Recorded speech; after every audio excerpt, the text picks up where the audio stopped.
What is the key to greatness? What's the key to self-esteem? What is the key to getting honors and trophies to put on the mantle above the fireplace? What is the key to receiving great respect? What is the key to wealth and abundance? What is the key to all of that, an extraordinary life? And here's the answer that was given, capsule form. According to the storyteller, the answer was, find a way to serve many people. Find a way to serve. Find the ways and means. Start rendering service. The more you serve, the greater your fortune. Service to many leads to greatness. Key. Next, John Kennedy. Speaking of politics today, we're surrounded by political speeches. Here was one of the best, John Kennedy, on his inaugural to be President of the United States all those years ago. Here's what he said, don't ask. Wow, don't we wish that was the current political philosophy? Where is John Kennedy? Where is he?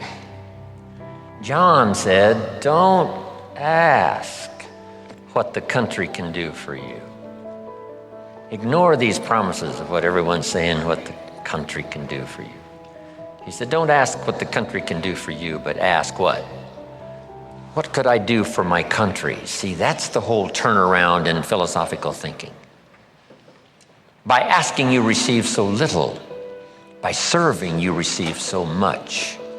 So rather than settle for the pennies of what someone could do for you, why not turn it around and find some way to serve?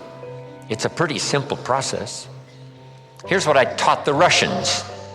Johnny mows Mrs. Brown's lawn. She pays $3. Every time he mows her lawn, he collects $3. Thinking in terms of what could I do for my country? Surely Mrs. Brown is one of the members of the country. So he mows her lawn and collects $3 and starts what we call an income and a career. Now what's next? And here's what the Russians were excited about. What if Johnny gets Pete to mow Mrs. Brown's lawn? She still pays the $3, but now Johnny gives Pete $2 for mowing the lawn and keeps $1 because he's the one that got the work. Now we have the beginning of an entrepreneur. Now we have the beginning of fortune. Here's a good note to make. I started part-time on a little adventure learning skills and disciplines. And here's what I began to say with my little part-time job. I said, I'm working full-time on my job and I'm working part-time on my fortune. And the reason is because I found the mechanics. I found the philosophy. I started working it, serving other people. One way to serve is to mow Mrs. Brown's lawn and get the $3. The other way to serve is to get someone else to do it and you collect that extra money. Finding ways to serve. That's the key to wealth and greatness. Then here's the next one, and everybody knows this one. I heard Zig say it over 40 years ago, Zig Ziglar. If you help enough people get what they want, you can have everything you want. Most people allow their fear of failure to outweigh their desire to succeed. When you're willing to fail again and again and again, when you make up your mind to become unstoppable, when you make up your mind to become a no matter what person, then that will then give birth to a part of yourself that you don't know right now. Group, back up and regroup and come back again. Because life has waylaid you, because you got knocked down. I know when I was working on my dream, there were times I lost my house at one point. I lost my car. I was broke. My credit was bad. I was sleeping at different friends' houses on their couch or on the floor. There were times, months, that I slept on the floor of my office and got up early and dressed before my staff got there to give them the impression that I got there early before they did. And we all pretend not to know what we knew, that the boss was staying in the office. So we never talked about it. But I refuse to give up on my dream. And what happens, they say, you know, in the prosperous years, you put it in your pocket. In the lean years, you put it in your heart. It makes me appreciate it even more. Even more. I wouldn't trade it. I wouldn't trade it for anything. The disappointment, the pain that I've gone through by keeping the commitment. Keeping the commitments that you have might mean taking a stand that's unpopular.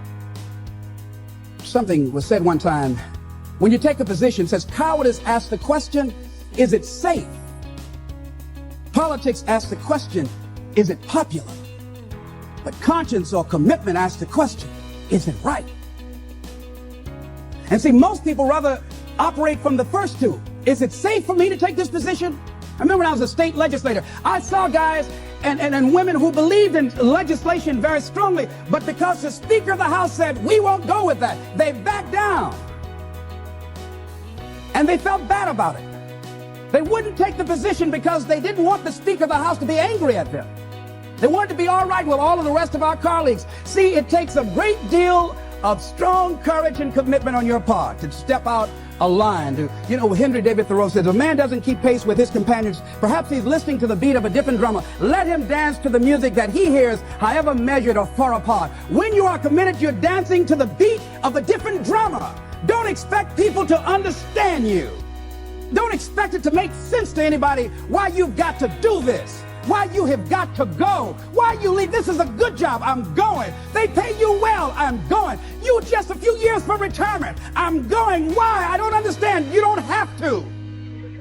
I'm going for me because I've made a different kind of commitment with my life. This is something I have got to do. Commitment. It means taking a stand. Taking a stand for you.